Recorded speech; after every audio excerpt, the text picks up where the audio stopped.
কারণ ক্যান্সার দেখে যদি এই দোয়াটা আপনি বিশ্বাসের সাথে করেন, জীবনে কোনোদিন ক্যান্সার রোগে আক্রান্ত হবেন না। অনেক সময় এমন হয়, হঠাৎ বিপদের সম্মুখীন হয়ে আমরা রেডি হয়ে বের হয়েছি অফিসে, হঠাৎ অ্যাক্সিডেন্টে পড়ে যাই, হঠাৎ পেটের ব্যথায় অজ্ঞা, এরকম হয় না? আপনাদের হয় না?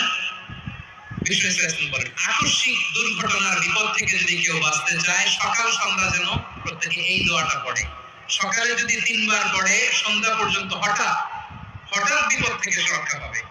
To be protected from sudden calamity, sudden disaster, sudden calamity, হঠাৎ বিপদ, হঠাৎ ভয়ঙ্কর কোন আকস্মিক বিপদ থেকে আল্লাহ বাঁচায় দিবে। সকালে বললে সন্ধ্যা পর্যন্ত প্রোটেক্টেড, সন্ধ্যাবেলায় যদি 3 বার করে সকাল পর্যন্ত প্রোটেক্টেড। সুবহানাল্লাহ পড়েন।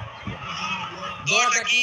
দোয়াটা হচ্ছে বিসমিল্লাহিল্লাযী লা ইয়াদুররু মা ইসমিহি শাইউন ফিল আরদি ওয়ালা ফিস সামা।